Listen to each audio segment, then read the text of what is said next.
everyone, and welcome to episode number 266 of the Canadian Football Countdown, a proud member of the Canadian Football Podcast Network and the Alternative Football Network. Ryan and Adam here with you this evening to preview Week 14 in the CFL. Big weekend, a lot of rematches from Labor Day, which was a fantastic weekend of football there. We've got a Saturday triple header. We've got our first game on CTV this weekend as well. Lots to talk about here in the CFL community, and we made it live. It took about 13 tries to click the start stream button because something was going wrong there, but eventually we got it, and who knows how many tries it'll take to hit stop stream when we have dead air at the end. But nonetheless, we're here, and we're excited to talk about some CFL football here tonight. Adam, how are you doing? I'm doing good. You know what? I just the delay of podcast. I don't know if that's an official penalty or anything, but Ryan has to just move 5 yards back from the screen. I guess. I don't know how that works. He said he moved 5 yards ahead. Okay.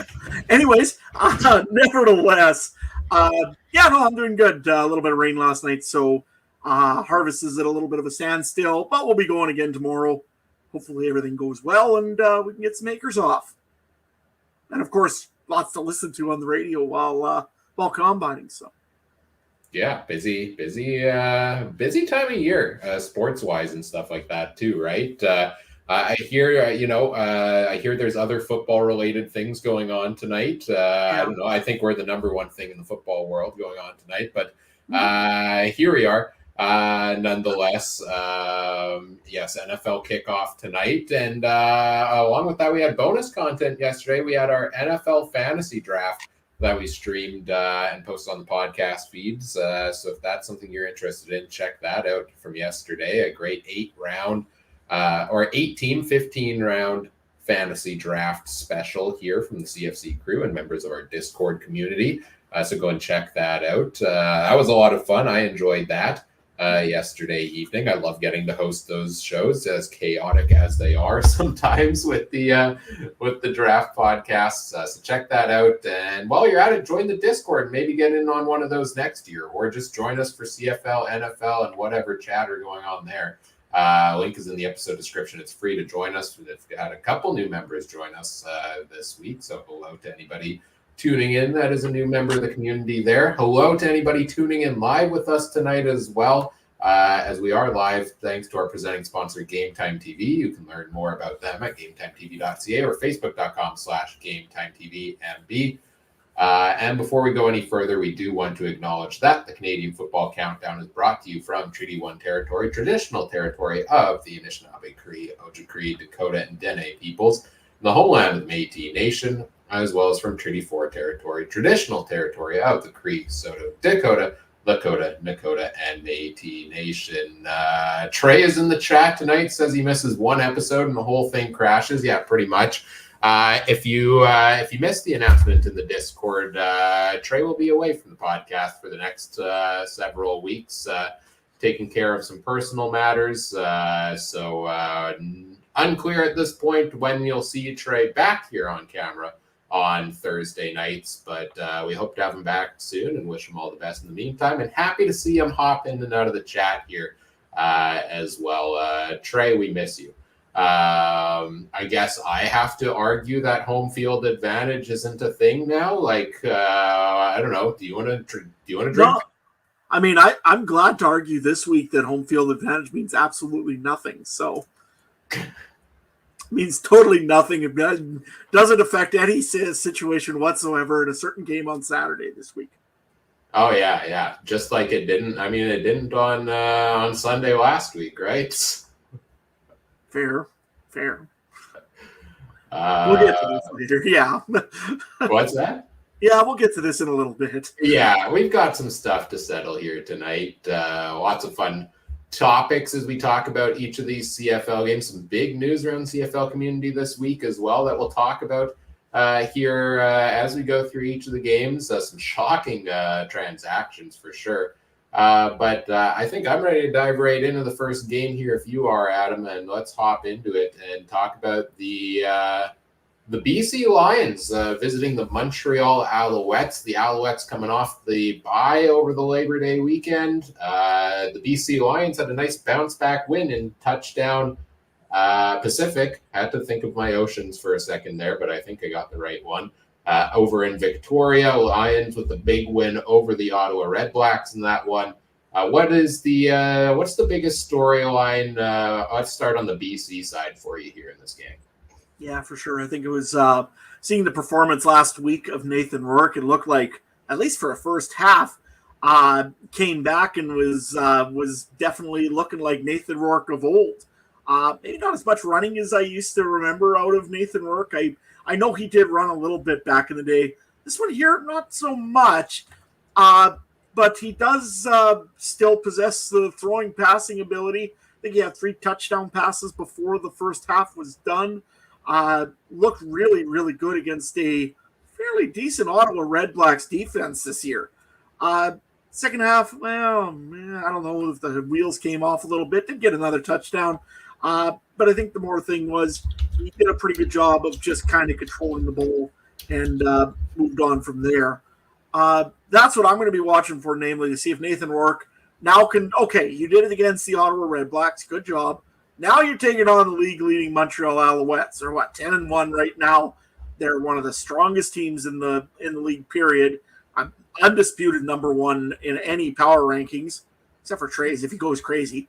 But nevertheless, most times, like I said, you got the Alouettes now. Let's see what Nathan Rourke does against a very, very good Montreal defense and front line.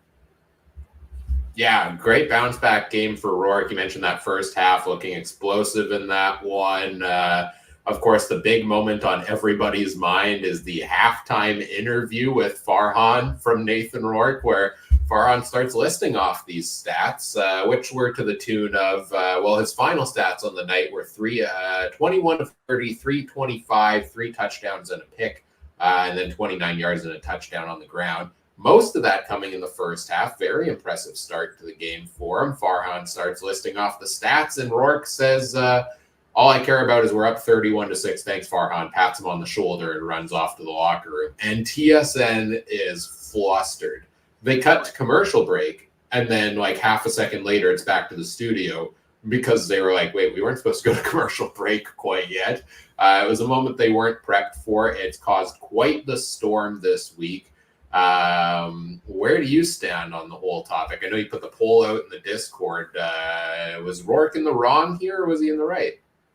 I get it. The TSN wants to go and entertain their fans with some insight from the from the players. I guess from what I've heard, Farhan knows that Nathan Rourke is not a mid-time interview or halftime interview guy. He'd prefer to talk after the game. And Nathan Rourke, if you do watch the rest of the game, after the game, nice hat, by the way. After the game, Nathan Rourke sounded perfect on there. He did a great interview. He answered all of Farhan's questions really well. To me, if you know the guy is not a guy to talk during a game or during halftime, just don't do it. I mean, I get it that you want to do an interview the guy that's hot, but there was other guys that were very good in that game as well that you could have interviewed. For example, William Stanback looked great in that first half, running the ball. I think he was already over 80 yards or 90 yards. Would have been a great interview. But, I know it's Nathan Rourke, and you want Nathan Rourke. But, yeah, my opinion is if the guy doesn't want to do a halftime interview, don't make him do a halftime interview. Make him do a post-game interview. And, again, he sounded great in the post-game, right, Ryan? Yeah, this one is completely on TSN production. I think this was an article from 3 Down Nation. I want to say that I was reading this in where it had, comments from Farhan, comments from Rourke on there as well. And it was, Rourke says he doesn't like doing mid-game interviews. Farhan said he knew that Rourke doesn't like doing mid-game interviews, and so he never asks him for them. But the producers basically said, no, we have to get him. He's the hometown kid. We need to get him for the mid-game interview. I put this in the Discord. It's the Pikachu shocked face reaction of like, guy says he doesn't want to do an interview. We get him to do an interview anyways. Guy doesn't talk. Like, what are you expecting out of this? What other outcome were you expecting? And yeah, okay, the marketing money, everybody's talking about getting the money to market the league. The league and the team and everybody in TSN should be thanking Nathan Rourke for what he said at halftime here. Every week, every game, we have 2 halftime interviews at least, and that's all fluff and nonsense that you never remember because they say the same thing of, yeah, it was good, but we're getting some stuff going, some stuff we didn't like to see. We're facing a good football team. We have to come out in the second half and execute. Like, I guarantee there's been a handful of times this year somebody said those words verbatim. So give me interesting interviews. What are the ones we remember? We remember Henry Burris coming out and telling TSN to go shove it, right? I think that was either halftime or post game or something like that. We remember Solomon Aluminium, trash talking somebody else on the field mid-interview. Like, these are the ones we remember and that are going to get publicity and the name towards the league. I don't think this is a bad mark on Rourke, especially like he did this once. He says he doesn't like doing that type of interview. It's not that he was disrespecting, arguably, in my opinion, one of the greatest sports interviewers and sports hosts in Farhandology there. So I don't know. This made a media storm this week, and I don't think it was worth it, to be honest. I thought it was a great moment. Yeah, it was the same way. Like I said, it was not didn't look great for people to kind of complain about. And I get it. You want to hear from Nathan Rourke, but wait till after the game. If he doesn't like doing halftime interviews, it's as simple as that. And I think it was just, you're right. It was TSN with a producer that said, let's go and see what we can get. I was actually thinking of that Solomon Aluminium one when he's trash talking, and then he looks over, it's Farhan. What's up? Yeah, like if you go and get a guy to do an interview that doesn't want to do an interview, what do you get? You get the Marshawn Lynch showing up. I'm just here so I won't get fined. How is that a useful interview for you versus I like what Richard's saying in the chat. Shout out to Richard. He was on the NFL Fantasy Draft episode with us last night. A lot of fun there. Why don't they interview Alexander Hollins every halftime? That guy is a sound clip machine. There's so many guys that will give you so many good clips, and I get that this is the focal point is on Rourke there. And my favorite comment, and I apologize, I don't remember who had put this on social media. I might have honestly been one of the Piffles podcast guys, but even Nathan Rourke is tired of TSN talking nonstop about Nathan Rourke was the comment, and I thought that was great way to sum it up there. But speaking of talking enough about Nathan Rourke, yes, they've turned it around. He's starting this week again. VA is healthy and is moved up from third string to backup, meaning he is fully healthy. But I think Rourke earned it with his performance this last week to continue starting. But he faces a tough defense over on the other side of the ball, which is the Montreal Alouettes defense. 10-1 start to the season, as you mentioned. They've clinched a playoff spot already through 11 games officially this week. A couple of more wins here, and probably not too long before they're clinching a home playoff game out in the East Division. The most notable news for the Alouettes coming off the bye week is Austin Mack, was healthy. He was practicing, got injured in practice yesterday. If you look at the injury report, it says he's available to play or questionable to play in this week's game. Except he was put on the 6-game injured list today after injuring himself in practice yesterday. So some sort of miscommunication there, I guess, on the injury status of Austin Mack. But this is a guy that was just re-signed by the Alouettes, 2-3 weeks ago? And played maybe 1 or 2 games for them and is now out on the 6th game, which would take you at this point, pretty late in the season. So definitely a devastating blow there for the Montreal Alouettes offense. Yeah, absolutely. I mean, first you have Philpo 2-3 weeks ago, I guess it was, go down for injury I don't know if he's on the 6th game. He is, yeah. He is on the 6th game, yep. If he wasn't, you'd have to take him off of your IR in our fantasy leagues. So. No, he's in the 1-game IR. It could be in that. Oh, yeah. Okay, fair enough, yeah. But nevertheless, Philpo's out. Austin Mack, who, again, they brought him in, but they actually, one thing, though, about Montreal this year that they really have is a lot of depth in their offense. I mean, Cole Speaker is a great option as well. If you look at who they're playing this week, I mean, Reggie White Jr. is still there. You still have a guy like Charleston Rambo on the other side there. Like I said, they do have the players that this isn't going to be the biggest thing. Also, I do like Letcher Jr. as well. He's been their backup for quite a while here and doing a lot of returns. But honestly, he could step up and be a receiver as well. Montreal doesn't really have to worry as much maybe about injuries. I mean, yes, obviously, two of your best receivers injured is a terrible thing. But Fajardo has so many options in front of him. I think he probably was working for the last, 2 weeks, I guess, with some of these other options you would think to make sure that they're ready to go when the BC Lions show up here this weekend. Yeah, and you mentioned, arguably maybe their second best receiver currently that's healthy on the team is a guy that's not even a receiver at all. It's running back Walter Fletcher. I've got the CFL receiving stats pulled up here. Where do you think Walter Fletcher is at? Could you guess in terms of total receptions among players in the CFL? Where does Walter Fletcher rank? He's in the top 10, I guarantee that. But give me number 5, number 6, somewhere there. You're a little high on there. He is tied with Ontario Wilson with 49 receptions on the season as a running back. Let me scroll down and see. Next highest for a running back is Brady Oliveira with 38, who has also had quite a few. And James Butler in 8 games had 37. So, Walter Fletcher then catching passes out of the backfield like crazy this year. He's at 461 receiving yards on the year and 483 rushing yards. So he's basically more of a receiver. 90 carries on the year and 62 targets. So it's like he's almost getting more work through the air, basically, than he is on the ground. And I think fills that receiver role, and they really don't have to use him as a running back because he's been effective in that category.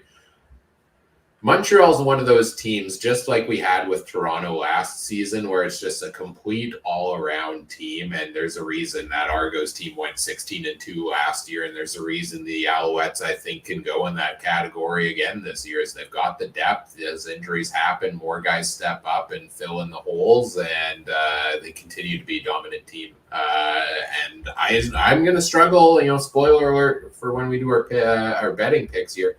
I'm going to struggle to pick against Montreal almost any week of the season.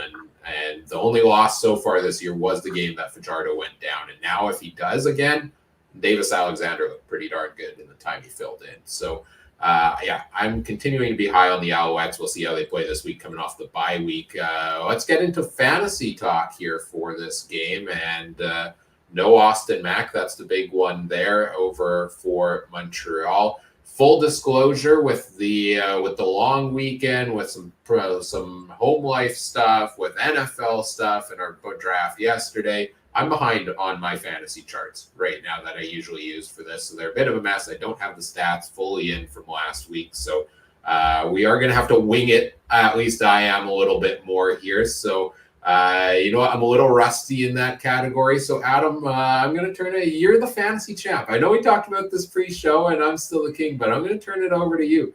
Here, you're the guy leading the way in almost every one of our leagues right now. So, why don't you kick us off on BC Montreal here and tell us what you like?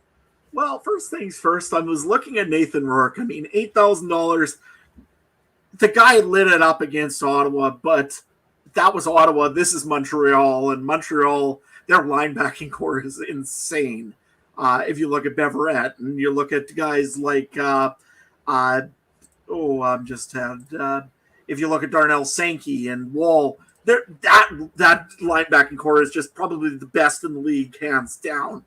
So is he worth the 8,000? 99.9% of the time, I would say yes.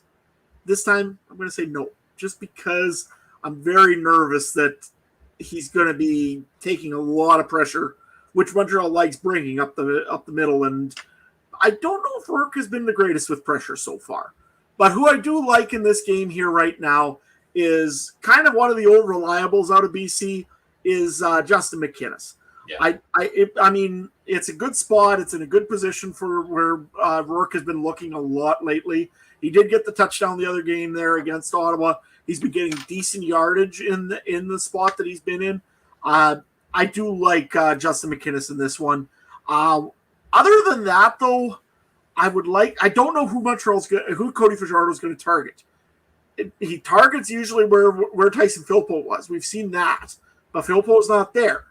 I believe it might be. I'm just gonna look at the depth chart. I've got one for you here on the Montreal side that I think is my go-to guy because Rambo did really good when Davis Alexander was in at quarterback. I feel like he doesn't have quite as much of a connection with Fajardo still.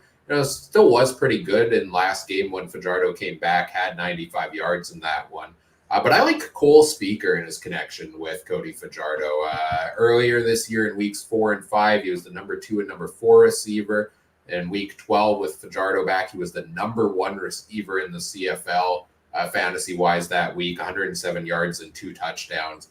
And they obviously had that connection last season. So he is a little boomer bust sometimes, but you know what? He can creep up into that top 10 wide receiver role, and especially with Mac out, with Phil Potts still out, I think him and Rambo are your top 2 receivers over there in Montreal. No, that's perfect. Yep. Another option would be to take the Montreal defense, but you are still facing a pretty powerful offense in the BC Lions. If they can start scoring, you're going to be losing points pretty fast with Montreal. But I don't know. Defense is defense. I mean, I've seen the strategy come out this week again. Take the Hamilton defense because it's the cheapest. Yeah, shout out to because you're going to at least not lose points. Shout out to Charlie in the Discord for the continual tie cats on a bye week. Just take the 0 for the cheap defense strategy. I love it. Yep. It's a legitimate strategy. I've won with that strategy once. Yeah, that has happened. For me, other options I like in this game, I mean, Walter Fletcher is always tempting, but also scary because he really doesn't run the ball at all. And so you're banking on those receptions. But I mean, in his last 2 games, 9 targets and 11 targets for a running back is extreme workload for a receiving back. That has to be in consideration there, I think. I'm actually, for the first time this year in the current lineup I have in, I'm kind of thinking of perhaps going in the direction of William Stanback. And that's because he's been running a lot in the last couple of weeks. He's been running pretty good. 87, 100, and 99 yards in weeks 10, 11, and 12. I don't have it showing up on this chart, so I got to go find it on my other one here. Oh, boy, this is going to be a mess. 93 yards and a touchdown on the ground last week for Stanback as well, and 6 catches for 78 yards. He was the number 1 running back in the CFL. That's 3 times this year. I think he's been the number 1 fantasy running back. Montreal's going to shut down the pass. They do that to everybody. They're a little more susceptible to the run. It's also, maybe a bit of a revenge game for Stanback playing against his former team, the Alouettes.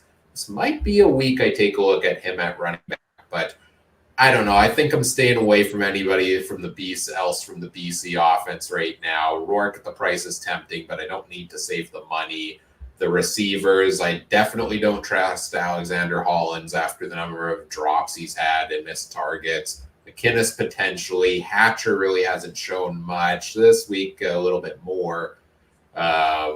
I think if anybody on BC side, it's Stanback for me. And on Montreal's side, I think Cody Fajardo, honestly, is a strong candidate for a quarterback this week.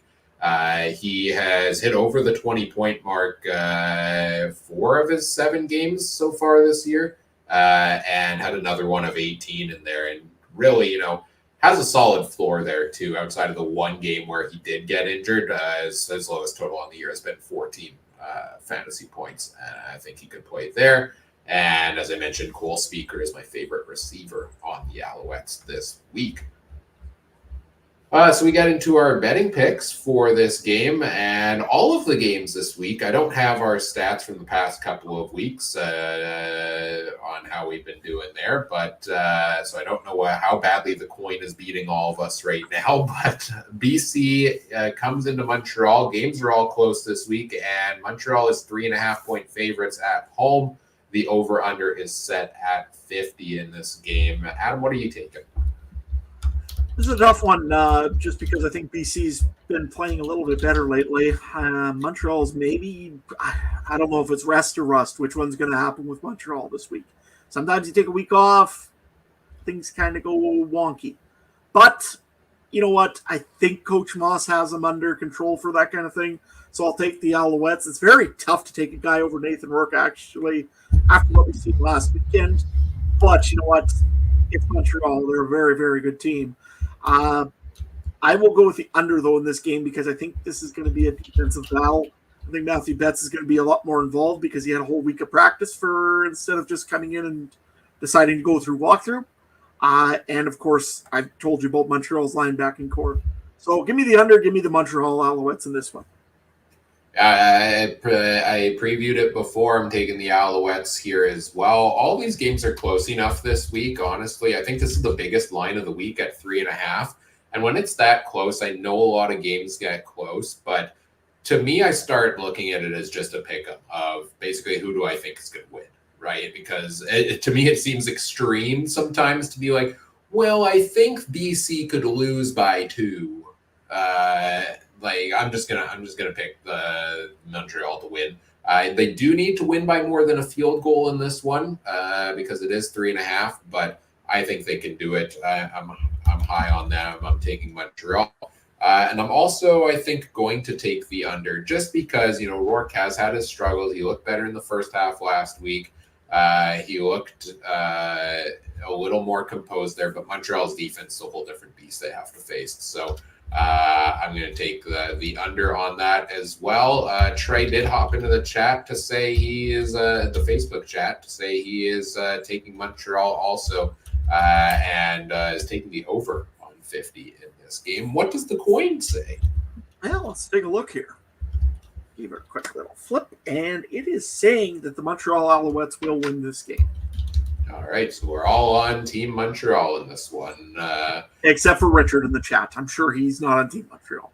Yeah, I mean, I have the wrong hat on to pick Montreal, but hey, we are a non-biased podcast, unbiased, neutral.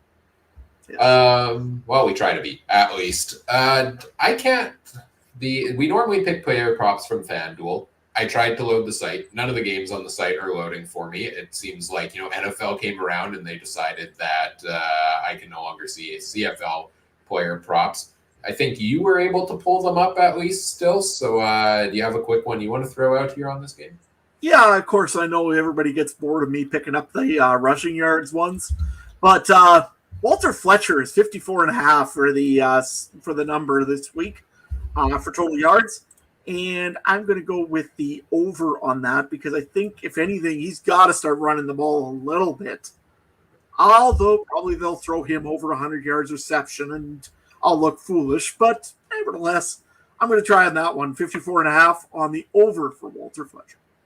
Yeah, that's a close one for me, I have to say. Looking at his rushing totals this year, of the ones he's hit over that number, he had 1 week with 82, one of 56, one of 60, one of 56, 53, 54. So he's hovered on the weeks where he's been at his peak rushing total, like right there. So you could be sweating a little with that pick. What's the number on William Stanback? William Stanback is 80.5. Ooh, pretty high. That is a pretty high total. Looking at Stanback, I would go for that on Stanback. I think they're going to need to lean on him in the rushing game in this one. I think I would take the over on William Stanback, 80.5, as high as it is. It's actually funny because they have player receiving yards, and Walter Fletcher is 44.5. Oh, I would take that more than I'd take his rushing total, I think. Yeah, it's true. That's a good one for Fletcher. So. Yeah. What was the rushing number you had for Fletcher? Just noting that down. The rushing number was 54.5, and the receiving number was 44.5. And you took the over on the rushing yards. Yeah, I figured they're going to run the ball a little bit. All right. Let's move on to the first game of our Saturday triple header, which is the Toronto Argonauts visiting the Ottawa Redblacks. Both of these teams, I believe, losing last week. The Argos with the major upset against the Ticats. where Hamilton came out to a 21-3 or whatever lead early on in that game. Ottawa just falling flat over there in Victoria for touchdown Pacific. What's the major storyline here for you? For me, I think, first of all, Ottawa -1.5. It's been a long time since I've seen that against the Toronto Argonauts. The Argonauts, I don't know. To me, it feels almost like they're starting to get into a little bit of a free fall. Yes, they beat the Saskatchewan Roughriders by 1 point. They really didn't look great in that game. They lose to the Hamilton Tiger Cats, which is a terrible one. They don't like losing during Labor Day. They haven't lost in Labor Day for a very long time. And all of a sudden they lose against the Ticats.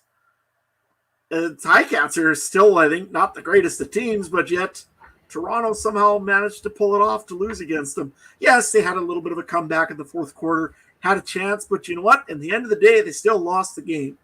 And, Chad Kelly's looked okay. I think he's done a little bit with his feet, a little bit with the run, a little bit with the pass. I think he's looked all right coming back so far. I haven't really heard if he's been looking like he's been getting rattled. I mean, in that first quarter, clearly something was wrong in Hamilton.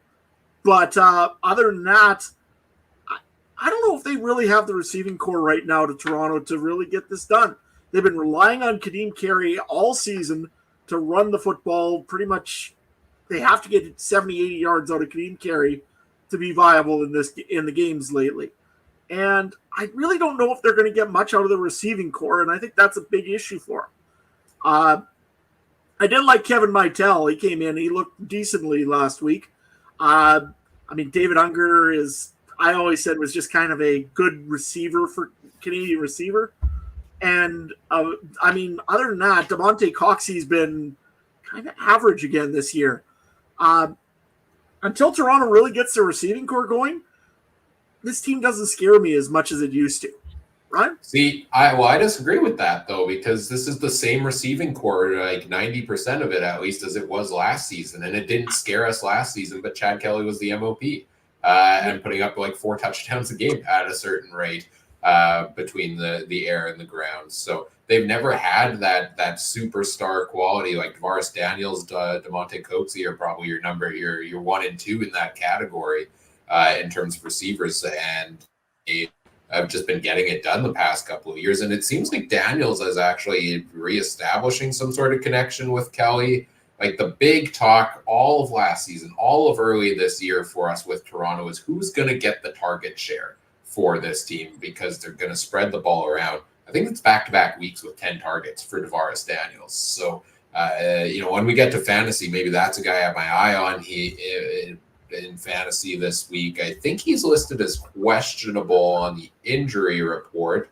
Just double checking that. Yeah, he was limited earlier in the week, but full participant this week for them. So keep in mind that. But seems like they're establishing a bit of a connection there. But yes, the Argos this year have very much been an up and down team.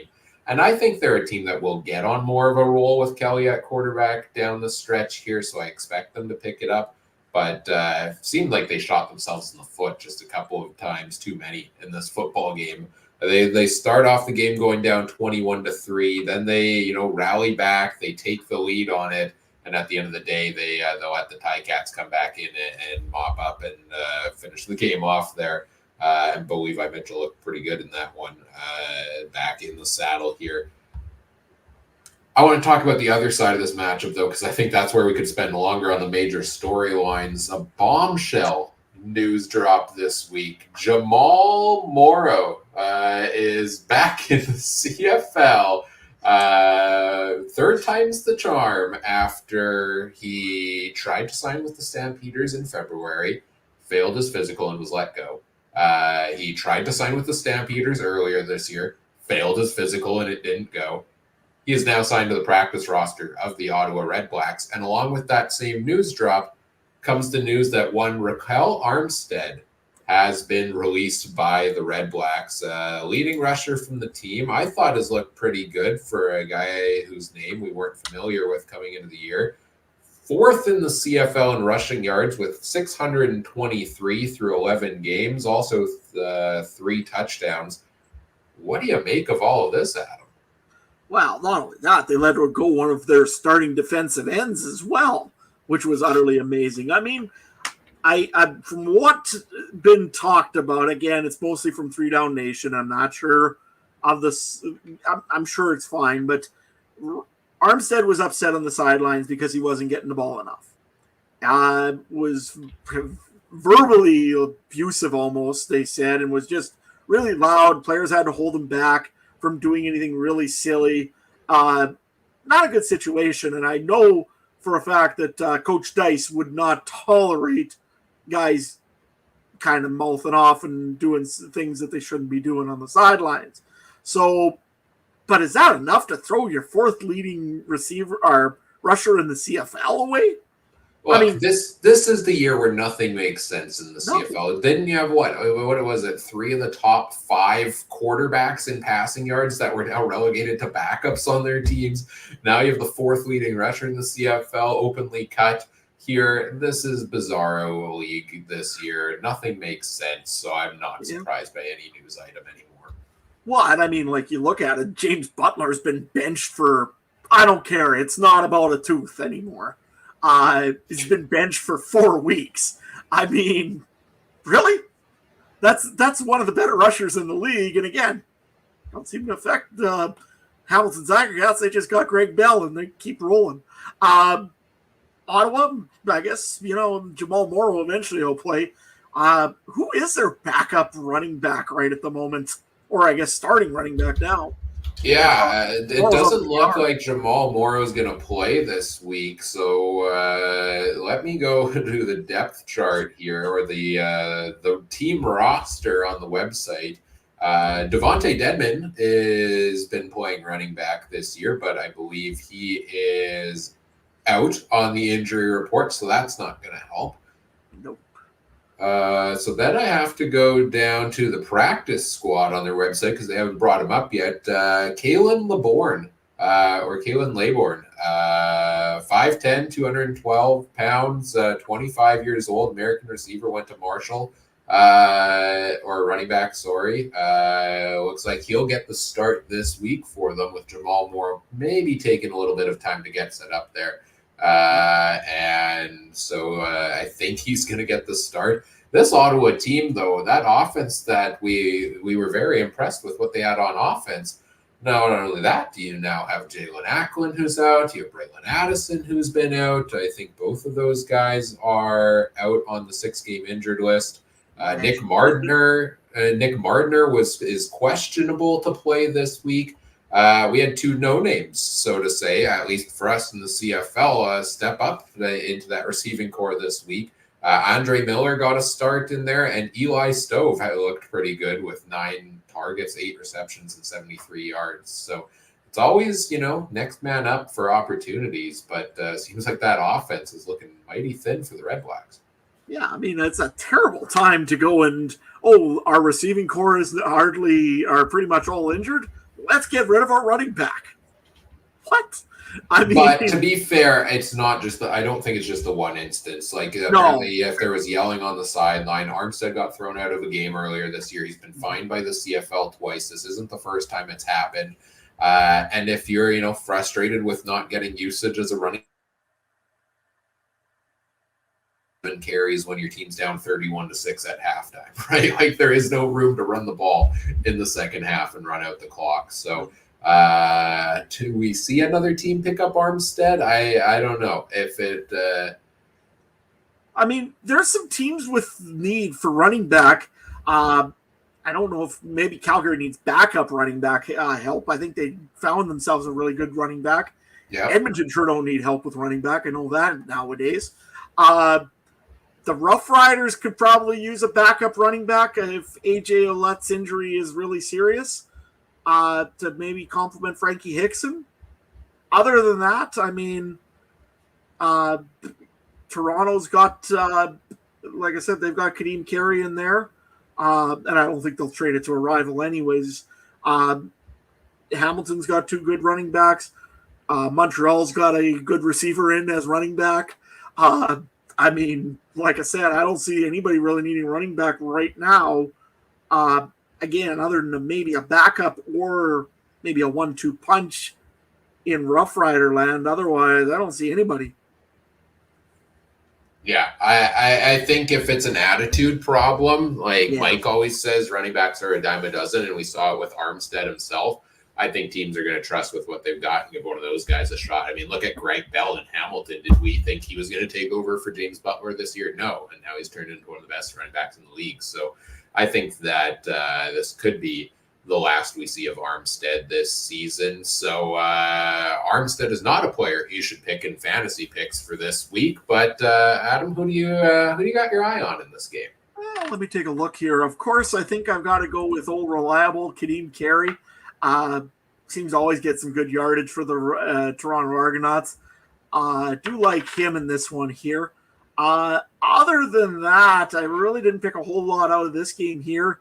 Just again, you could, if you needed some cheap receiver, you could probably go with Stove. Other than that, I really didn't see a whole lot that I really liked in fantasy this week out of Ottawa or Toronto, to be honest with you. Yeah, I look at the Ottawa side. I mean, Dominic Rhymes did step up and get the touchdown last week. Justin Hardy has been the go-to receiver there, and I thought was going to be an absolute slam dunk pick. I came this close to making Justin Hardy my captain last week because I thought he was just going to eat against the BC Lions as the mainstay receiver there. And he was a disappointment, honestly. That was one of his worst weeks of the year. 8.9 fantasy points for him on that one. Was not what we expected out of him last week, but I think he still has been so consistent. So I don't know. I don't one game out of Stove. I'm not going to buy it. I need a couple more, like we needed from Pimpleton, or at least I needed from Pimpleton to look his direction before he got injured. I think if there's any Ottawa receiver I'm taking, it's going to be Justin Hardy again. I'm not going to bank on the running back, especially against the Argos. I think whoever starts at running back, I'm not going to trust that. And I think Drew Brown, just outside of the flash in the pan performance here and there, I don't think he throws enough touchdowns to merit strong fantasy consideration at quarterback. But on the Argos side, I do think Chad Kelly is once again one of the top quarterback options this week. 24.8 fantasy points last week. 322 yards through the air, 39 yards on the ground, and a touchdown through the air and on the ground, one pick. So he hasn't put the touchdowns up on the board quite as much, but if you can get a quarterback that's potentially giving you 10 points on the ground plus slinging it through the air, I think that has to be strongly in consideration, especially if we think Ottawa's offense could stall a little bit here and more time for Kelly and the Argos offense to be out on the field. So I would lean in the direction of one Chad Kelly at quarterback. And I liked what you said about Kadeem Carey. He's been so consistent this year. Last week for him, one of his down weeks as well. He got no targets through the air. So maybe that's something to keep an eye on now with Kelly going forward.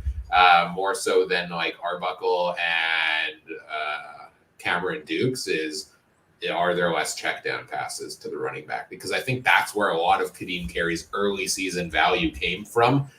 He rushed for 78 yards on 12 carries. It's a great rushing total last week. But if you're not catching any balls and you're not scoring a touchdown, that's 7.8 fantasy points and a disappointment. So I'm keeping my eye on that, but Carey has been pretty consistent this year. And like I said earlier, if there's any Toronto receiver I like right now, it is DeVaris Daniels, because it seems to be the number one guy that Chad Kelly has his eye on. But check the injury report, check the depth chart to make sure he's out there. Anything else fantasy-wise on this game? Any thoughts there for you, or we want to get into our betting picks? I think we better get into our betting picks here. Again, Toronto's a 1.5 point underdog, which is strange looking at going into Ottawa. Ottawa had that long losing streak at home that one time, and it just still feels weird looking at Ottawa with a home advantage again this week. Hey, Ron? Well, they're the only team in the CFL that has not lost a game at home this season. So they are 5-0-1 at home, are the Redblacks. I can go first on this game because I made you go first on the last one, and this one's tough for me. It's really tough because both of these teams have had some inconsistencies lately. Both of these teams I could see stepping up and having a bounce back game this week. I'm gonna ride, since it is kind of a coin flip for me, but I'm not going to defer to the coin. I will take Ottawa just because of their record at home. I feel a little bit better about that one there, and the Redblacks here. Although maybe I should be going the other direction if I think Kelly is a top fantasy performer, but. Yeah, I'm going to go with Ottawa here, and I think I'm going to take the under. 51.5 seems high for what these two teams are scoring at right now for me. So give me Ottawa and the under. What about you? Yeah, you're right. This is a terrible game to try to pick because Ottawa, you worried about the receivers. I mean, that's the biggest thing. And also now you got to worry about who's going to run the ball. Unless Drew Brown has an amazing game and a huge game plan and they have this ready for the Argonauts, I'm worried that offense ain't going to be on the field very much, and that means the defense is going to get tired against the reigning MOP Chad Kelly. So, sorry, Ottawa, you got to lose eventually at home. Toronto's going to win this one. I'm going to pick the Argonauts. I'm going to go with the under on this game here. I think this is going to be a closer scoring game. Could be one of those grind 'em outs. Although Chad Kelly could blow it open too, but I don't think so. I'm going to go with the Argonauts. Go with the under, and let's see what the coin does. The coin is going with the Toronto Argonauts. All right, so I guess my coin flip is different than your coin flip because my coin flip says the when I ended up going Ottawa's direction there, but we all trusted your coin the most. So, all right, Adam and the coin go with the Argos. What do you got for player props on this game? You got anything loaded up there? I have not even looked at it yet. Give me a moment here, and I'll see what I can pull up that are really interesting quickly. Ottawa and Toronto, if this will load for me. Here we go. Passing yards. Here's a neat one for you. Drew Brown actually has his number is 303.5 for passing yards. Chad Kelly's is 295.5, which is less than Drew Brown's, which is kind of amazing. And I think Chad Kelly's going to have a pretty good game this week. But I think I'll go Drew Brown with the under on that one, under 303.5. I just don't know who. Honestly, I don't know who he's throwing the football to right at this point. Besides Stove, and he had some connection there. Dominic Rhymes is there, but hasn't done much all season. Yeah, I you know what? Since I can't load up the different ones in front of me, I'm just gonna +1 you on that one and go with that. I really think that Drew Brown. You saw my reaction when you listed the number of 306 or whatever it was for Drew Brown. I was appalled. 303.5. Sorry. 303.5. So I was appalled at that number. I thought it would be something in like the 260, 270 range, maybe. I think the Argos defense has locked it down a lot more in recent weeks. Ignore 347 yards from Bo Levi Mitchell last week.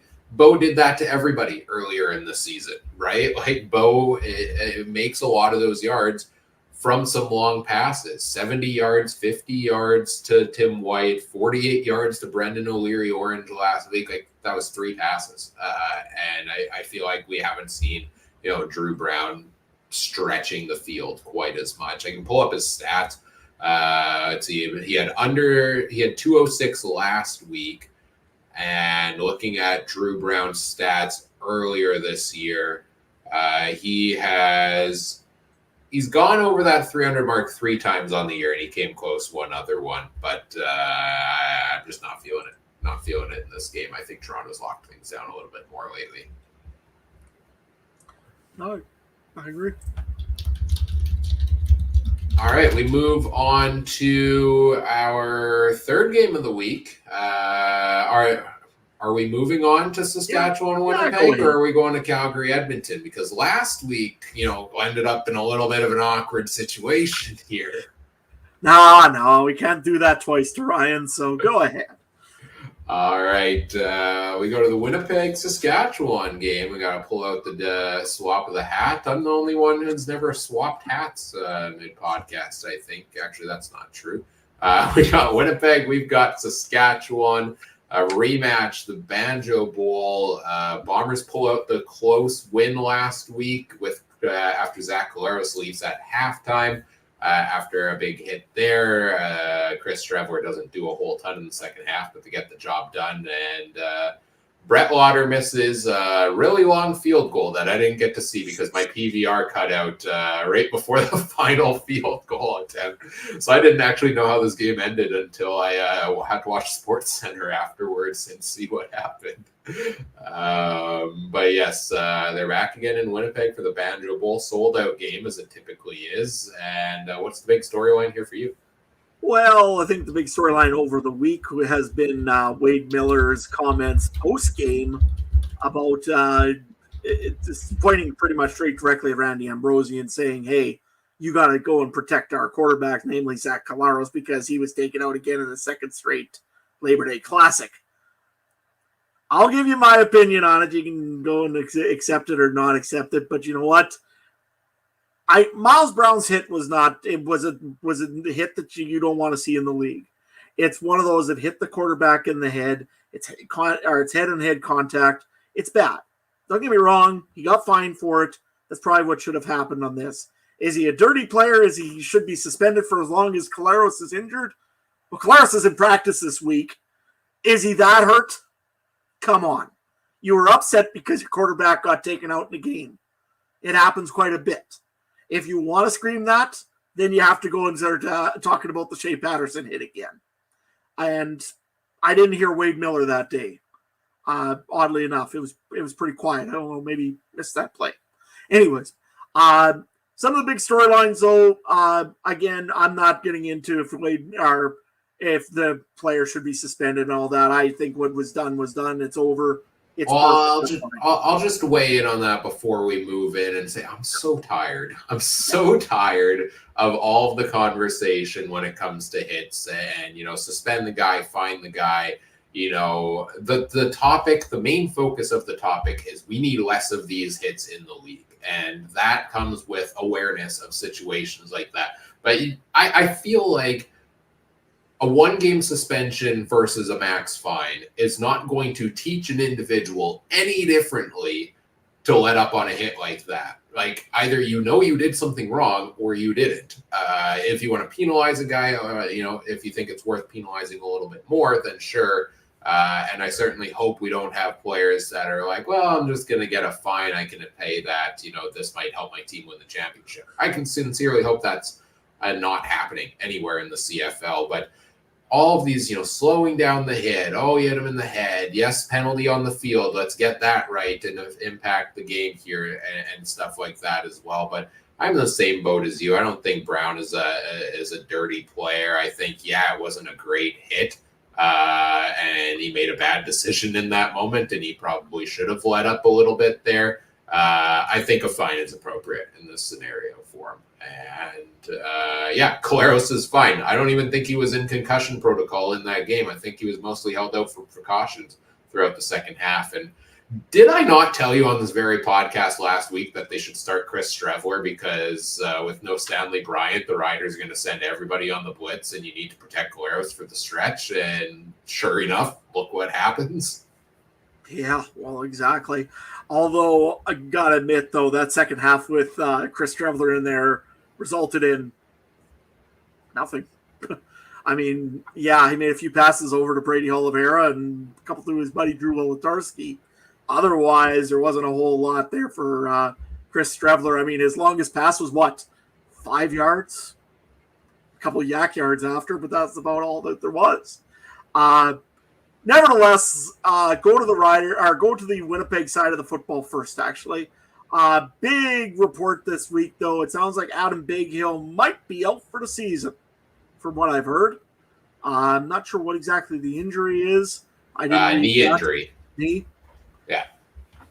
Micah Johnson threw him probably a good 6 feet in the air there. And I mean, when he landed, I don't know why you would go and try to make a play on an offensive lineman that is a defensive lineman, first of all. I'm so tired.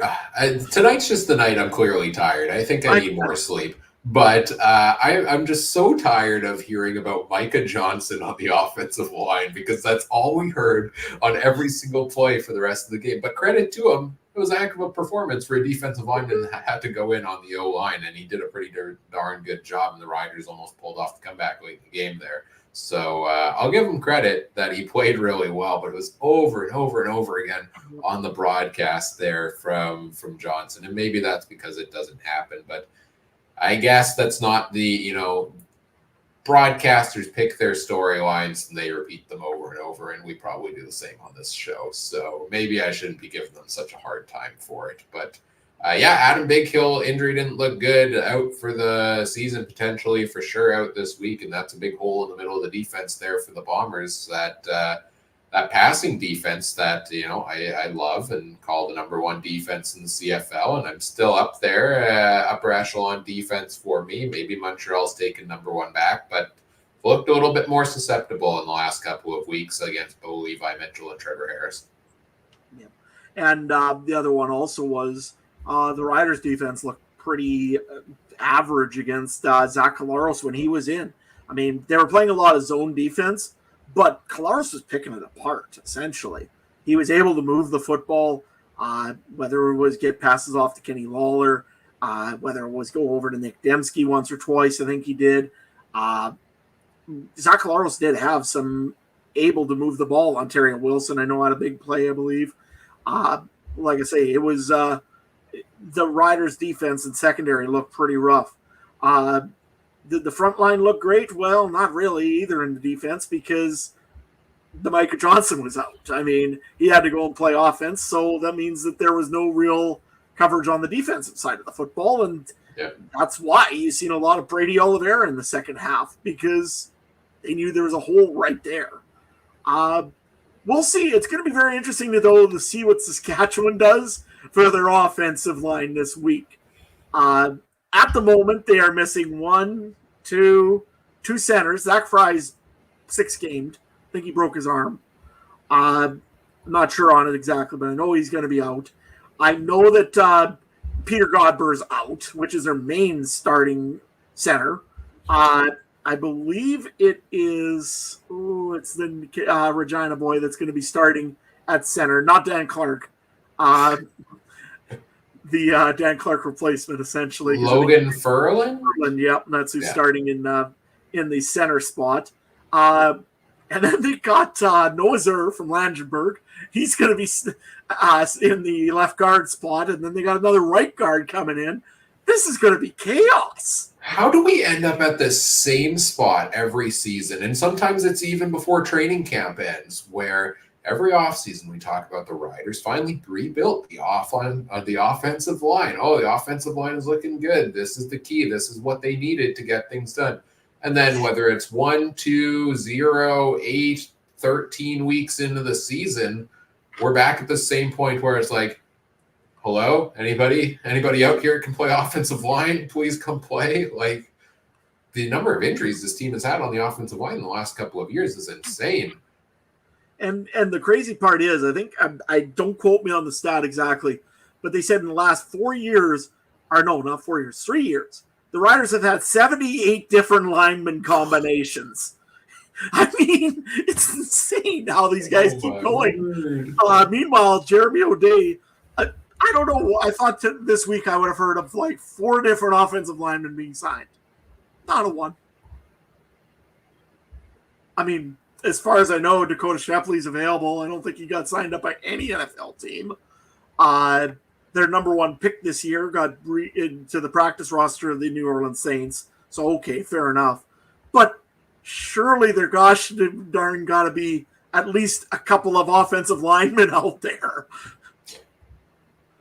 You would think, right? You think there have to be some out there they can bring in. So we'll see what comes out on the depth chart. All these depth charts for the Saturday games are going to drop on Friday. So I have plenty of information. We'll have all of the information for this week before fantasy begins, by the way.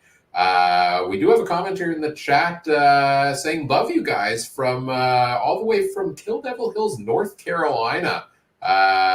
Thanks for tuning in. Happy to have you here from North Carolina. Wow, we're going international here, Adam. Look at us. I know. Who would have thought?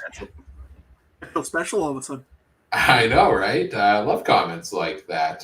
Yes, Saskatchewan, the offensive line, but they still got it done offensively last week. 368 yards and 3 touchdowns through the air for Trevor Harris against this Bombers defense that have been averaging like 230, 240 yards against through the passing game before that. So we'll see if Trevor Harris can repeat that this week.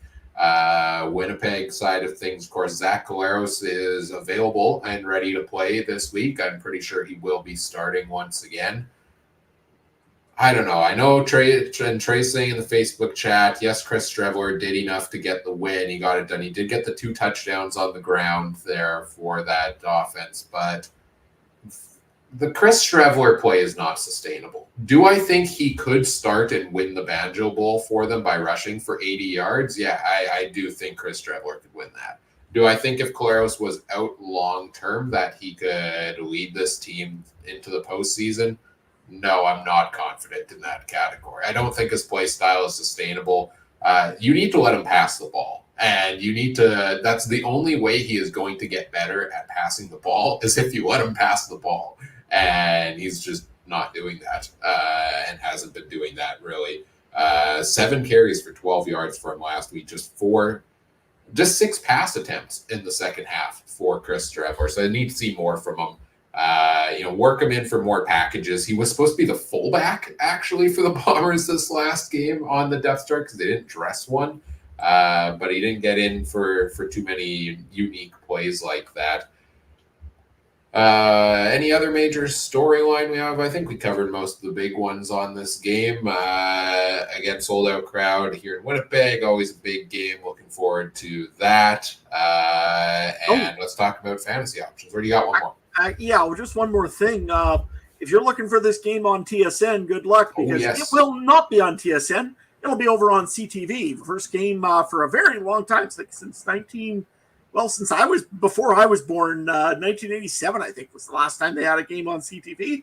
So yeah, cool. Gonna look forward to going and turning halfway through my thing to CTV to go and watch a football game. Did you? And I can't think there's fans complaining about this. Please don't. Did you see the outrage this week from everybody that's been clamoring to have the games on CTV for years?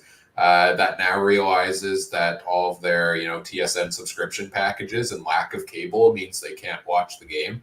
That being said, if you have TSN Plus, you can watch the enhanced feed on TSN Plus with all the cool data analytics, which I would love to see sometime. It's cool. I've watched it a couple times now. It's really neat. Oh, yeah, right on. The game will be on CTV. I'm kind of surprised they didn't put it on both, but this is TSN we're talking about. We know they don't know how to manage multiple channels. So they barely can get a satellite feed to work, let alone don't push them. They couldn't get the Spider Cam even to work the other day. So. And Trey's saying in the chat, you might be able to sign up for it as well. And watch your local CTV station. I don't think you can watch it on demand after the fact, maybe the game, but nonetheless, hopefully people find a way to watch it. And when they watch it, maybe they'll pick players from this game in fantasy. Do you have any, Adam? Let me take a look what I've got here because I think I had one. No, I pulled him already and switched him out. So I have, I can't really pick on this game here too well. I mean, Trevor Harris was pretty good last week.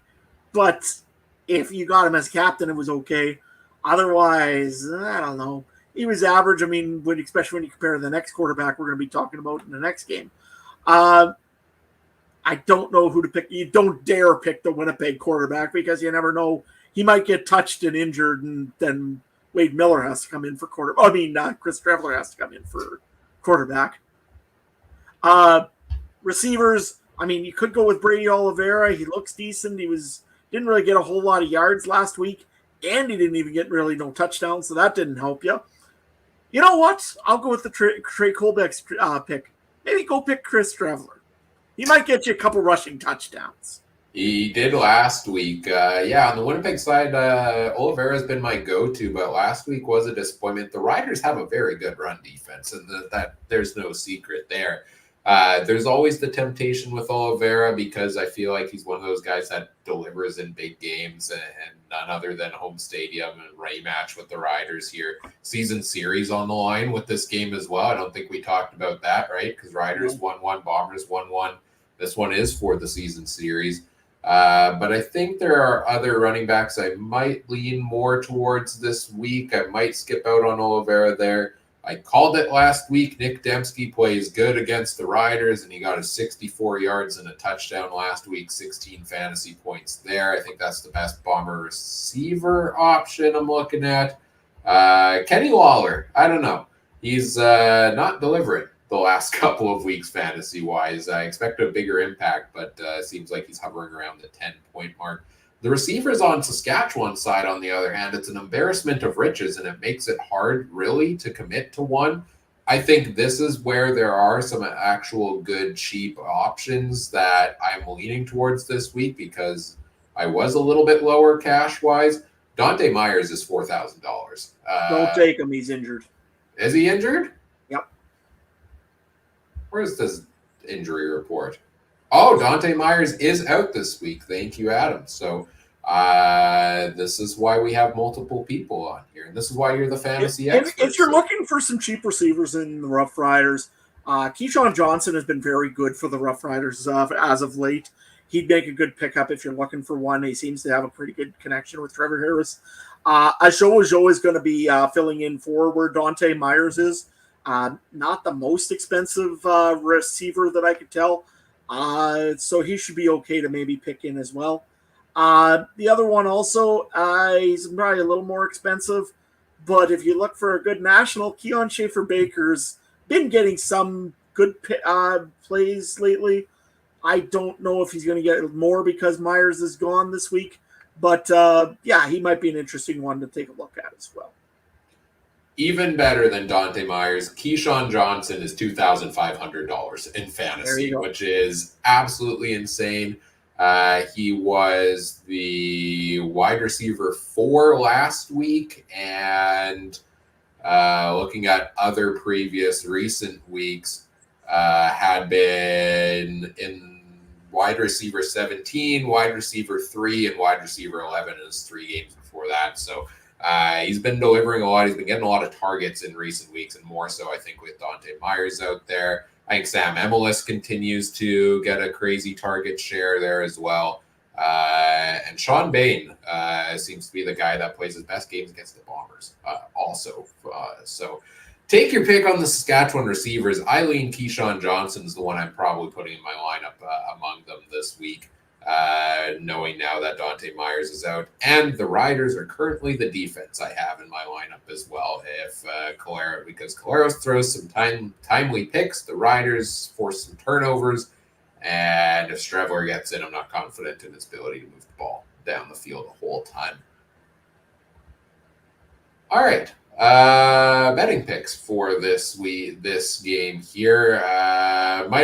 Slight correction in the chat. You can log in for free on CTV through your TV provider. So you might need a cable provider in order to do that, or sign up for some sort of package, or get TSN Plus and watch it online through there, or get the good old rabbit ears out and the antenna out and watch CTV for free that way.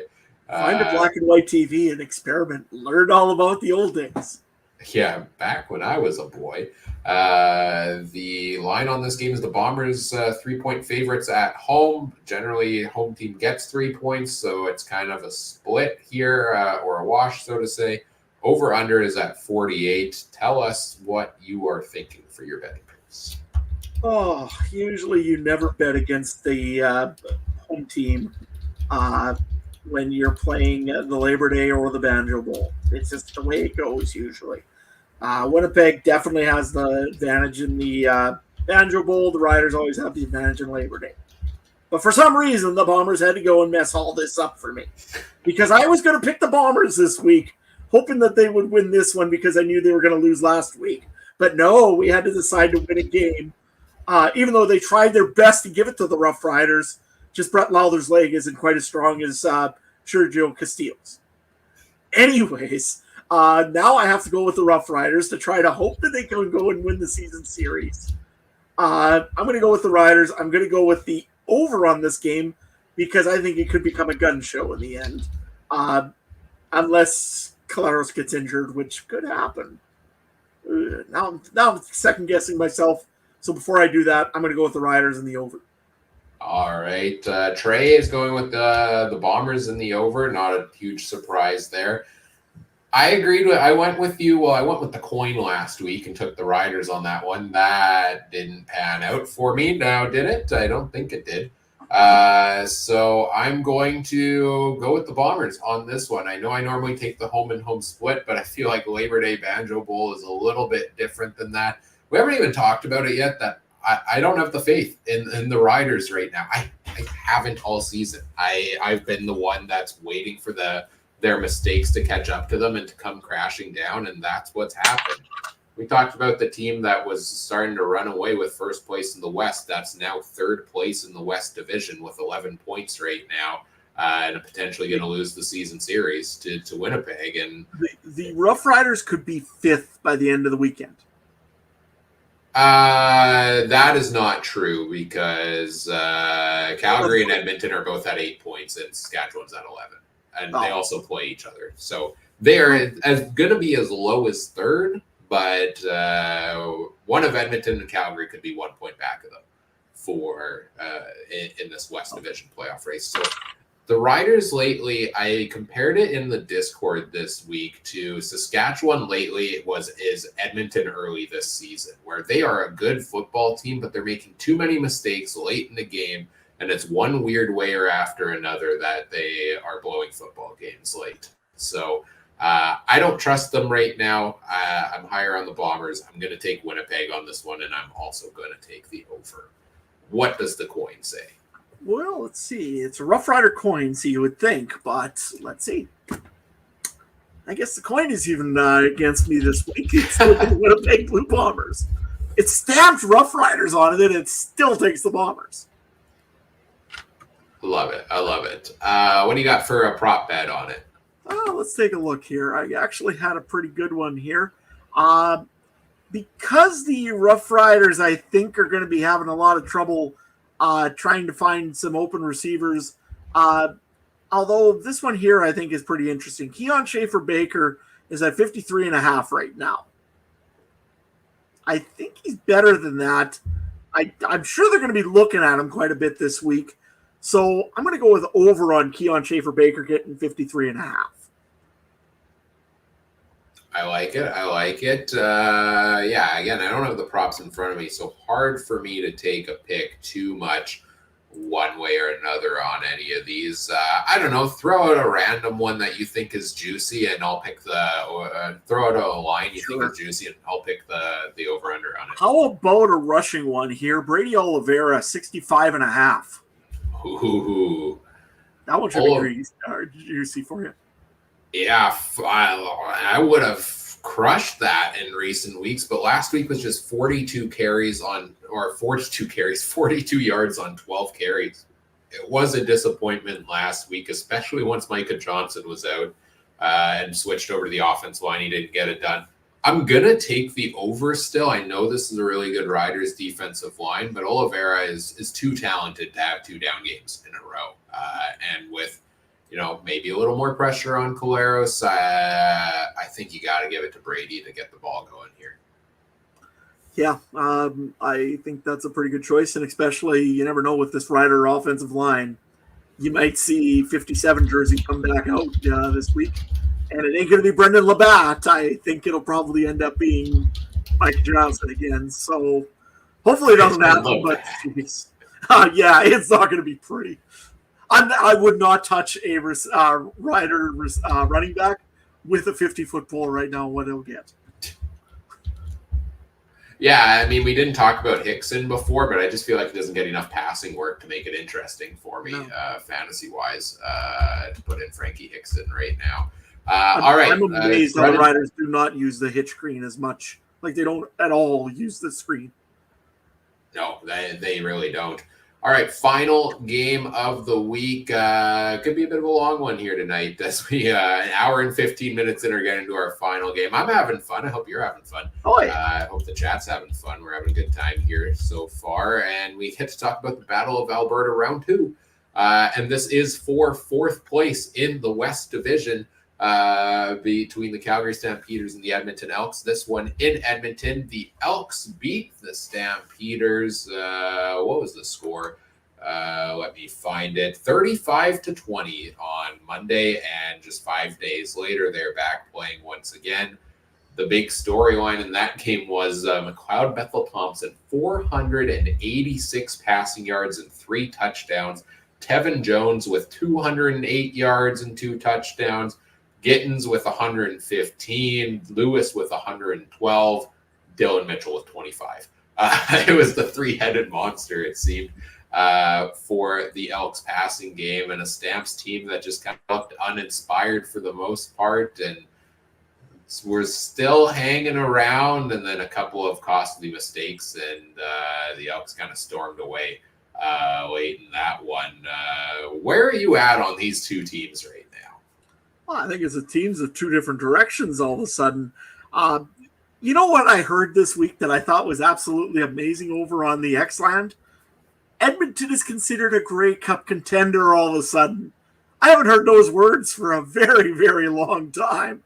I mean, and you know what? I could make the case for it. I mean, they got 2 solid quarterbacks with them. If one gets hurt, the other one goes in. They'll be fine. Trey Ford's now healthy, apparently. Tevin Jones looks like the number 3 receiver in the league, maybe not the number 6 anymore. Eugene Lewis looks great. Dylan Mitchell, I don't know what to say on him. But Curly Gittins Jr., I mean, he's been awesome. The Elks are showing more than one way to win a game. And last week they didn't have to do it with their running game. I mean, Javon Leake didn't have to go crazy. Kevin Brown didn't go nuts. They didn't have to bring in Rankin any. Really, I don't even know if Rankin even played, actually. Rankin was in there. They said all 3 running backs would get reps, but he didn't get any. Yeah. So, I mean, like I said, though, but the Edmonton Elks are showing that they can win games in different ways and different styles now versus the first couple games they won, it was all about the run. Now, McCall Bethel Thompson's firing the ball real well.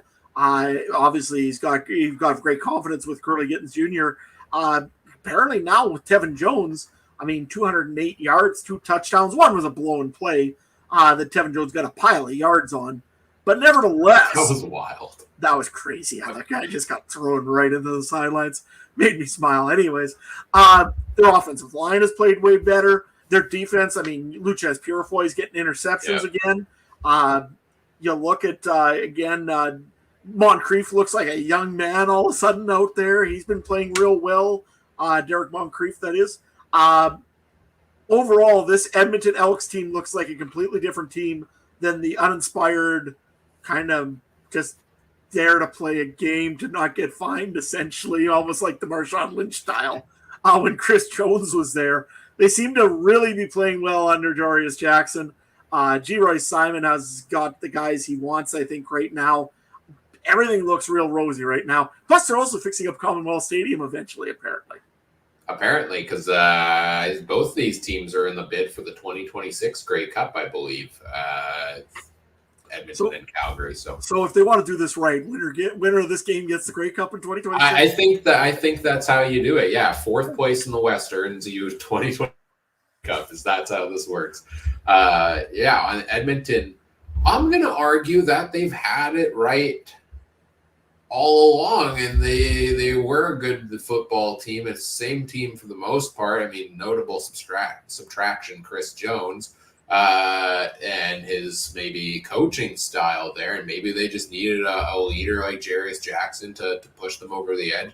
It does seem like there was an offensive shift when Jackson took over, where it was more emphasis on the run game, and now it's not just one guy in the run game. You can have, Javon Leake had 53 yards on 10 carries. Kevin Brown had 35 on 9 carries. Like, this week was a dual back system, better than any we've really seen in the CFL in a while, and it's a 3-headed monster there, and it opens things up for the passing game. And unless McLeod Bethel Thompson really drives off the deep end performance-wise here or gets injured, I hate to say it, Trey Ford's not getting back in the lineup here for the Edmonton Elks. I think you have to ride with Bethel Thompson, and he was the guy you brought in at the start of the year to perform, and he struggled early on. Going to Ford was the right move. They should have done it earlier. But since he's come back in, they've continued to win, or except for that one game against Montreal where they came close there as well. So, I think MBT's the guy right now. I think the offense is rolling on all cylinders here for the Elks. And if you want to take a brief second to walk down memory lane with me and go back to preseason episode where we ranked our top wide receivers in the CFL, I want to mention number 6 on my list, Tevin Jones, because I had him ranked there. I picked him in our fantasy draft. I was so high on him this year when he signed in Montreal. Thought he was going to take the Austin Mack spot. He got released. We all laughed. I laughed at myself. You laughed at me. We all laughed together. We all had a good laugh. We all had a good laugh about it. He signs in Edmonton, doesn't get in the lineup for a while, and now Tevin Jones is on his way up the ranks. And I think if he continues the pace that he's on, could make his way into the top 10 receivers in the CFL conversation by year's end, despite only playing half the season. Shout out to Tevin Jones. Let's talk about the Calgary side here a little bit. Quarterback controversy time. I don't know what the controversy is, but Jake Mayer is... We talked about him earlier this year as being better than we thought, but has been underwhelming at times. And this week, nonetheless, in the biggest game of the year, 18 days of rest between games for him. He throws 4 picks, and they lose 35-20 here against their division rival. I don't know where you go at quarterback if you're the Stamps, but what do you do here if you're Calgary? Well, I mean, Matthew Schultz, I don't think he's ready to go as far as I know. Has been injured. I mean, Tommy Stevens, they wouldn't even bring him in to kind of be in relief of Jake Mayer. They brought in Eric, started with a B. I can't remember the last name. Logan Bonner is their current backup. Yeah. So, I mean, I don't know what you do here. I think you just kind of go up to Jake. You got to go back with Jake Mayer. He gives you, I think, you're still your best chance to win. Did he have a bad game last week? Yeah, he had a pretty bad game last week. Is he going to have another one? Well, who knows? But at the moment, he does have a little bit more chemistry with some of the receivers. I mean, he looked like he had a great game with Reggie Bagleton, who had quite a few yards and had some movement and everything else. He does have a little bit of chemistry with Mark M. Michel. I think he's probably a good one as well. And he also does have a little bit with Jalen Philpott. I think he's also probably a good. Those 3 receivers are pretty much what what Calgary needs to get going, I think. One guy though that I want to mention in this, and I thought he had a really good game, but just wasn't, and probably was not really looked at very much. Kylan Hill of the Calgary Stampeders. There's another reason why Mike always says running backs are a dime a dozen. I mean, they had Dedrick Mills. He left. They've got Logan. He's there, but we don't know if we're comfortable. They put in Kylan Hill, who nobody's ever heard of ever, and he's really good. He's got the kind of trucking ability. He can run over guys if he needs to. He doesn't fear contact. I watched him the one play, was on a 10-yard run, and instead of just going off to the sidelines and, just going out, he decides to go and run square into an Edmonton Elk. And that was the funniest thing I thought I'd seen for a while. I laughed way harder than I should have about that. But honestly, Kylan Hill looks really good. And I think maybe they got at least a running back now to take some pressure off of Jake Mayer. And it frees up Peyton Logan to focus on returns. And he had that massive punt return touchdown, I think it was, in this game that kind of put them back into it for a little bit there. So, yeah, they can run with Kylan Hill as their starter at running back and free Logan back to the role he was kind of brought in for, and still have him spell in here and there throughout the offense. I think that is helpful for the Stamps there as well. I don't know. I think you have to stick with Jake Mayer. I don't think you can go Logan Bonner's direction. Tommy Stevens, for the same reasons, I don't think Chris Strebler is a long-term starter. He's more that, great rushing quarterback. I haven't seen passing ability from him. You're still in it, Calgary. And like you win this week and you're potentially 1 point back of the Riders if they lose. So 2 points back of the Bombers if they lose. Like everybody's still in it in the West Division, so nobody can throw in the towel and go to an unproven quarterback. I don't think that's something you can do at this point in time. But this team has to get a little more consistent, and they definitely did not look that part after 18 days of rest this week. Fantasy picks for this game. Some interesting options. I think I've got at least one or two from this game that I'll have on my roster, but let's go to you first. I like this kind of format. Tell us what you got. Yeah. Well, first of all, I just mentioned him about 2 minutes ago. Kylan Hill, reasonable running back for price, $3,500. But again, Edmonton still is a little bit susceptible to that run game. I thought they were getting a little better in this. They still can get run on a little bit. So I do like Hill in this game for the Stampeders. And then I do have two Edmonton Elks as well. I did take McLeod Bethel Thompson this week. Last week was amazing. I don't expect the same, but I do expect a pretty good game out of Bethel Thompson. I think that he has some sort of ability to read that secondary a little bit better of Calgary's. Demari Houston looked very human out there last game, and it seemed like Bethel Thompson was able to get Curly Gittens Jr. or Tevin Jones just to make those plays in front of Houston, and it worked real well for the Edmonton Elks. So I expect kind of the same again, maybe even better. Who knows? They're at home. They're supposed to be home field advantage, so let's see if it helps them. Has home field advantage ever been a thing in Edmonton? For a long time anyways. It wasn't one time, but I remember people always telling me, and again, 1989, we're going into Edmonton. It's going to be a tough one for the Roughriders. Yeah, about that. Anyways, you know what? Honestly, though, Commonwealth Stadium, if that stadium is rocking and noisy, oh yeah, that's a big advantage for the Edmonton Elks. But fans, if you're an Edmonton Elks fan, go out and watch a game. They're actually looking pretty good. Nevertheless, there's my plug for the Edmonton Elks this week. You're welcome. I'll expect my payment in the mail. The other guy I've got is Curly Gittens Jr. I think he's had quite a few consistently good games. I wanted to take Tevin Jones, but I don't know if he knows the playbook completely yet. Just had to throw that out there. All he needs to do is pick up a fumble and run 80 yards. I'm sure that he probably, while he was running that 80 yards, he was looking over at Craig Dickinson and saying, I know the playbook now. Nevertheless, I'm going to go with Curly Gittens Jr. Something with him and McLeod Bethel Thompson. They know where each other are at all times.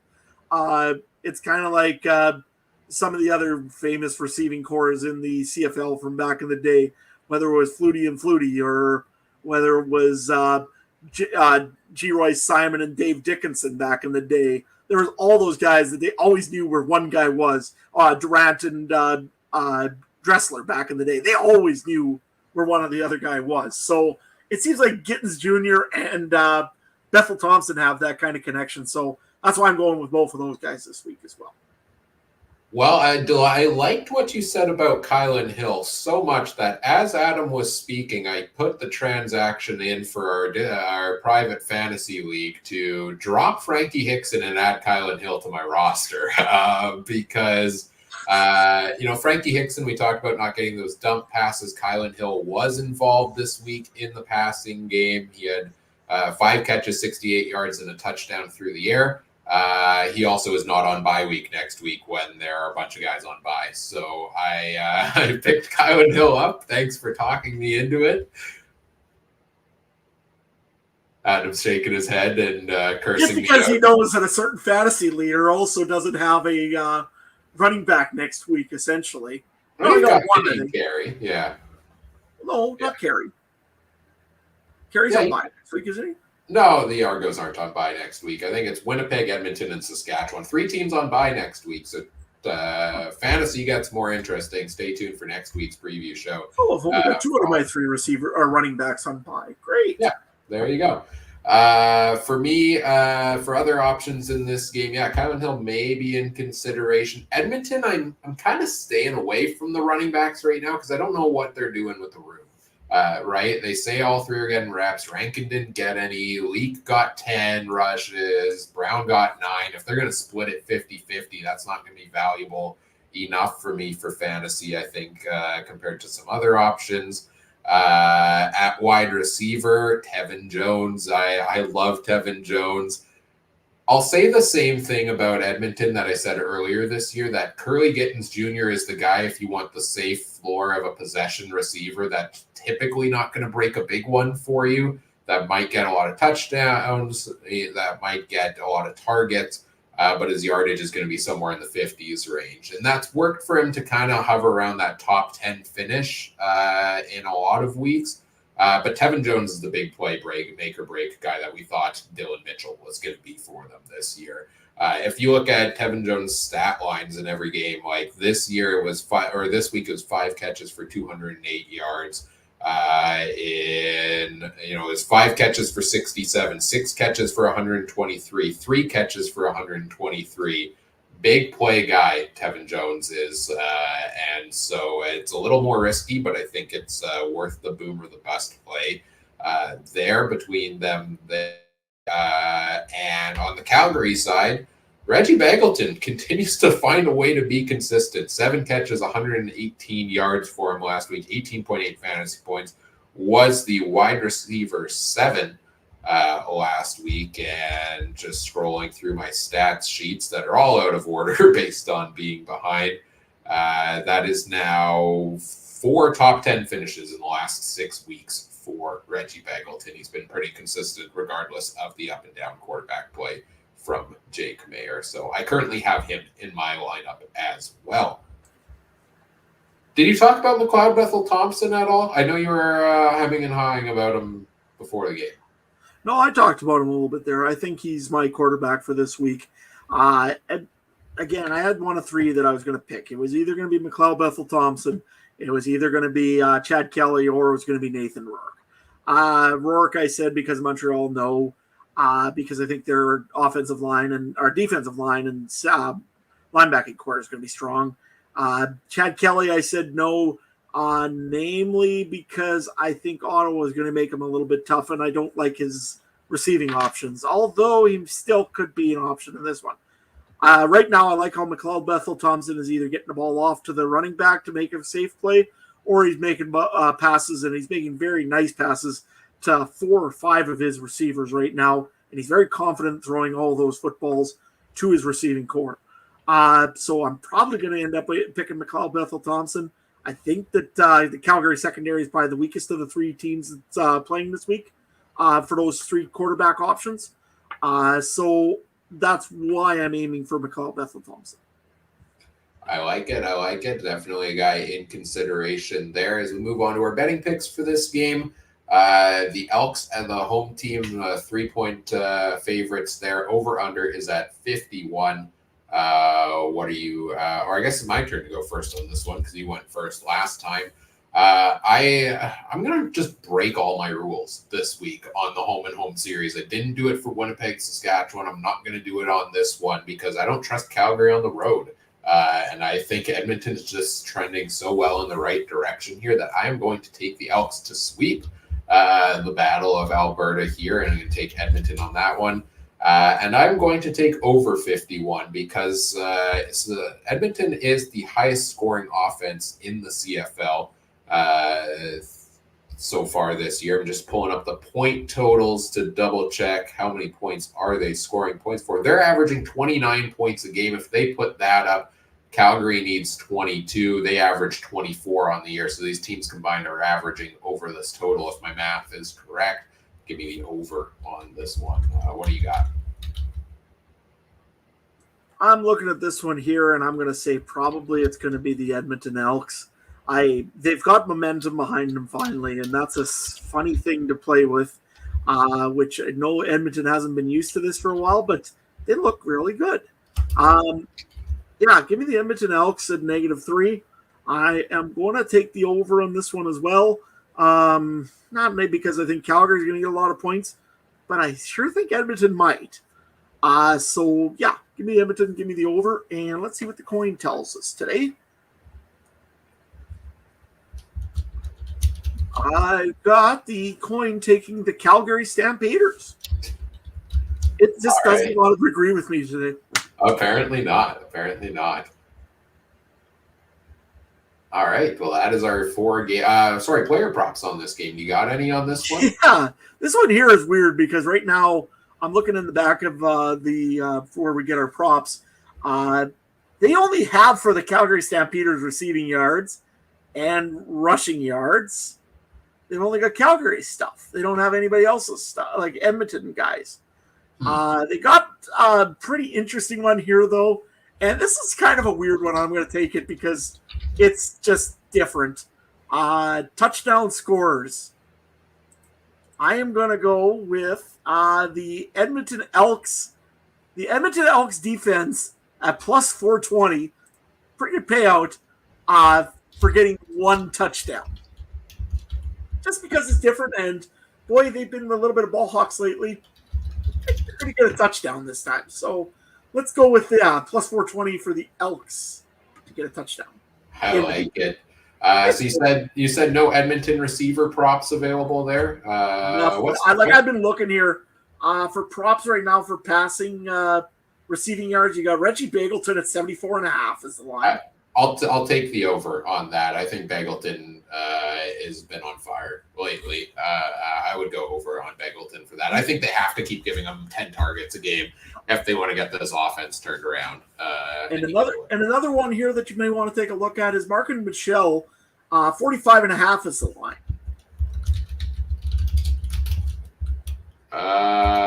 The line on Bagleton was 74.5, I think you said, and 40 something on Michelle. I would take the under probably almost on that. I feel like he's just not getting the number of targets that he should be for Michelle because they do spread it around a whole ton. And I know he's been hovering around that 40, 50 range a lot this season. Trey took Edmonton and the over, so agreeing with both of us there. And the coin is the one outlier, which means Calgary is probably going to win this game. Congratulations, Calgary, on your victory. Yeah, there we go. As we get into wrapping things up today, a bit of a long one, but lots to talk about, and we made it through. Thursday nights every week the rest of the season we'll be here. It'll mainly be Adam and I, at least for the next little while. So we'll be back again next week reviewing week 15 in the CFL. We'll do all the same fun things we did tonight. In the meantime, we will have our coming back this week. No long weekend this week, so Mike and I should be back with the Discord call-in show and weekly recap coming on Monday. So you can join us in the Discord. The link's in the episode description. It's free to join us there. We usually record that either on the commute to work in the morning or the commute home from work afterwards for me, depending on what time works out best between Mike and I. We record our weekly recap and we take your comments and questions live in the Discord there. So join us in there this Monday, and you can catch the audio feed for that after the fact over on all the audio platforms also. No video available for that one. And yes, if anybody's wondering or concerned, it is all hands-free devices for myself in the vehicle because road safety first. So check that out. Go back, check out the NFL Fantasy Draft if that's something that interests you. That's on all of our platforms now from last night. That was a lot of fun. Thanks to everybody who's joining us in on that this year. And then, like I said, we'll be back again next Thursday. In the meantime, you can follow us on social media at CF Countdown Pod on Twitter, facebook.com/CF Countdown Pod as well. Check out all the other great shows from around the Canadian Football Podcast Network at CF Pod Network on Twitter, and the Alternative Football Network at the official AFN on Twitter or alternativefootballnetwork.com. Adam, what you all got going on these days? Well, lots of farming stuff, obviously. It's that time of year. Also, again, I'm watching some NFL stuff here. Don't want to spoil anybody that has just been tuning into us exclusively because, we are the big deal here for the football for the night. But a certain team in red might be leading. Yes, Throwing it out there. So you say you don't want to spoil anything, and then only one of the teams is wearing red tonight. Like, well, I mean, might be leading. Didn't say they are leading. Oh, yeah. Maybe I'm messing with you. Maybe they're not leading. Who knows? And look, if you want to watch football content where you can guarantee Taylor Swift won't show up, watch this podcast instead of. I can guarantee that. Yeah, I can guarantee she will not be here. So, and if she does, well, that is an interesting turn of events for the podcast. Yep. You know what? We don't get to do any CFL real interviews with anybody, but for some reason, Taylor Swift showed up. That'd be just great. Yeah, anyway, before performing the halftime show with the Wiggles, right? Shout out CFL Reddit for that one. So check out all of Adam's stuff. Yep. I'm out of it. I was looking at too many things at once. Did you plug your social media handles already? Yeah, no, not yet, but that's fine. It's Adam Stewart 1 over on the X. If you want to check out Farmer in Sask over on the Instagram, check out some farm photos. That's pretty much what's up there right now. It's not quite hockey season, so we don't have to worry about senior hockey stuff. But when that starts up, of course, this is the official, unofficial podcast of the Theodore Buffaloes. So you know it. That we are. All right. You can find me on Twitter at CooperTrooper42 if you want to follow an account that doesn't really tweet much. You can find Mike on Twitter at Mike Garrell. Trey is on Twitter. Handle has changed. I believe Trey MB Harness is the current handle for Trey. If you want to catch up with him there while he's away from the show for the next little bit. And I mentioned to check out the Discord already. I think we covered all our bases there. Thanks to those who joined us in the chat, whether you're here up in Canada or out in North Carolina or across the world anywhere. Thanks for tuning in. Thanks for your comments in the chat. Whatever podcast platform you're listening on, we appreciate if you do all the fun things such as like, comment, subscribe, rate, review, share the show with your friends, help us grow the show. We always appreciate that. I'm going to try to end the stream here shortly and see if the buttons work. If not, you will see the closing music on a loop, and feel free to exit at any point. But on behalf of Adam Stewart, I'm Ryan Coop saying thank you for listening. Take care. Have a good one. Bye.